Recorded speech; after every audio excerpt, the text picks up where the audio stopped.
What's up, y'all? It's T-Turn. Today we're gonna be looking at more of y'all's theories for the Indigo disc. But first, we start off talking about Dokutaro. So in the last video, a couple videos ago, we realized Dokutaro's name, which starts with P, would have to have the same childlike idiom like hunky dory, serendipity, and okie dokie. I went through a couple names with y'all, like fuddy duddy, mumbo jumbo, dilly dally, you know? So you know how it says you've prayed okie dokie and everything will be okie dokie? That's literally what it says in game. So to dilly dally, you pray to Pichar, whatever it's called, Pali Pali, and it grants people the patience so they don't dilly dally. Something along those lines, right? But I made a brutal mistake because I found the idiom. I found the one that will work for Dokutaro, and y'all gonna be so mad. What is the meaning of the phrase peachy? Y'all, everything will be peachy. It's insane. It's so stupid, but it's exactly what's gonna happen. Locals believe worshipping Monkey Dory leads to success in life. That doing so will make everything hunky-dory. So Picharo's name is gonna be Peach probably, plus the idiom peachy. It's just straight up gonna be peachy. The most dangerous manipulative Pokemon that gave a small piece of its power to 3 useless Pokemon and made the loyal 3. Jumped Ogerpon to steal Tear Shards. Its name is Peachy. It's not confirmed, but we know in our soul this is about to happen. Traditionally, people have said Peachy Keen. Nah, Peachy. The joke is gonna be it has an ass name but is extremely capable. But you see, I realized this, and then I realized that. Do you guys feel what you realized? Peachy's is the exact name of the shop in Kitakami. And she has the Dokutaro Peach. Could you imagine? Remember, zombie is in the code everywhere?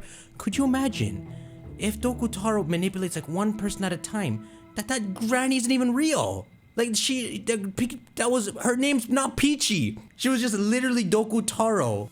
Go buy stuff at Peachy's shop.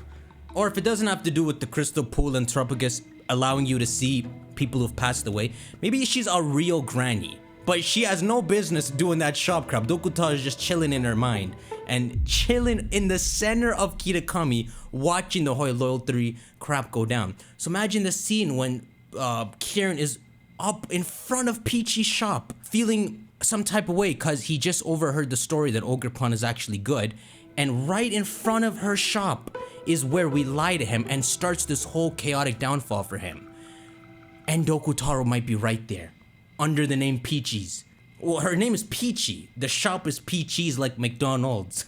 Could you imagine? So this is what I'm saying, right? Could you imagine after we beat the second DLC, if you go back to Kitakami after that, Peachy's isn't at her shop? Because Dokutaro bounced. She went back to mind her business. You just see like a kid at the shop like, yeah, I'm just running it until grandma gets back. But she ain't coming back. Because that was never grandma. So a couple other things, right? This is so amazing. It's Peachy.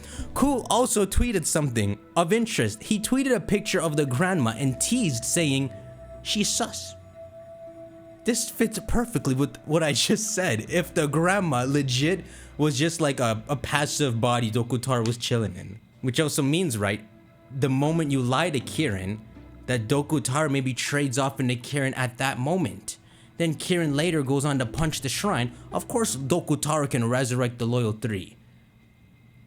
I know the grandma's still around after Kieran's punching the shrine and all, but maybe Dokutaro wasn't fully manipulating the grandma. He was just chilling in her head, and she actually does run the shop. But it's all in the fact that she got that peach. There's definitely something suspicious here. Peachy, yo.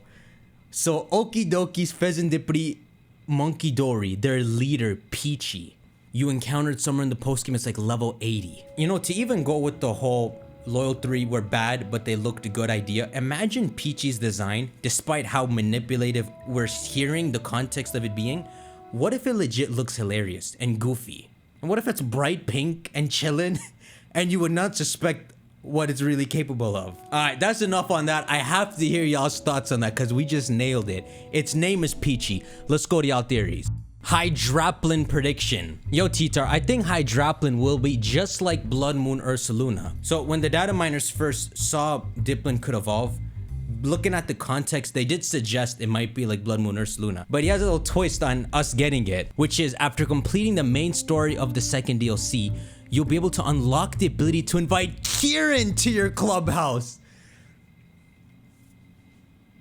I don't hate that. I just really want him to die. He will probably be your last invite. Darn, that do sound good. Yeah, I don't want him to die. I just want him to like die. Then you'll be able to trade and receive Kieran's Hydraplin. This is perfect.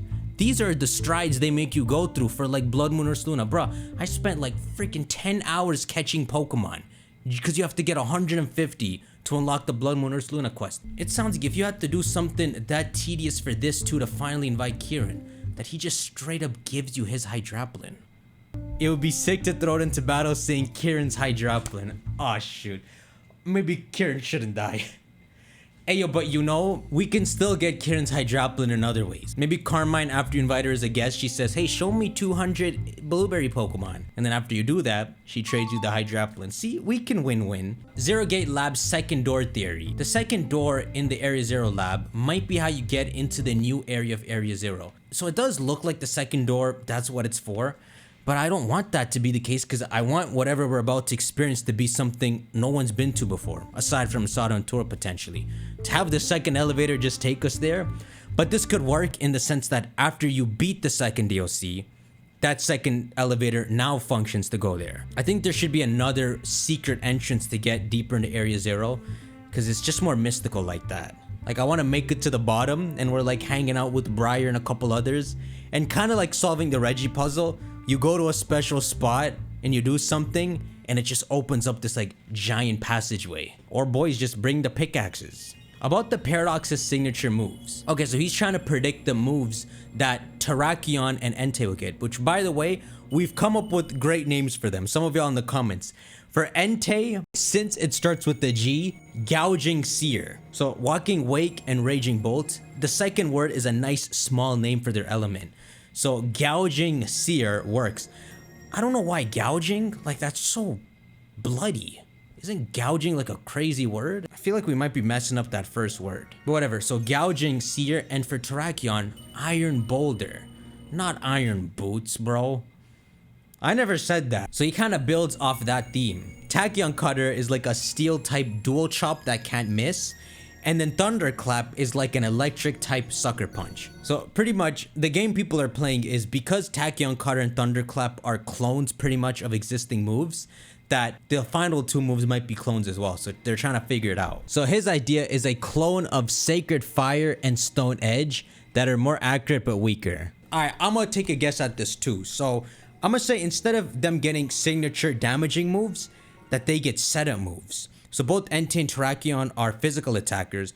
Let's say Entei gets a dragon type shift gear, +1 attack, +2 speed, and Terrakion gets a psychic type coil, which is +1 attack, defense, accuracy. Hey, don't look at me. Give them something. Y'all can play it too. So you just have to think of what move they would clone and turn into a legendary version for them. Alright, make sure y'all shank that like button. I'm gonna upload again today with a bunch more theories, so stay tuned for that. I'll see you on the next one. Take care.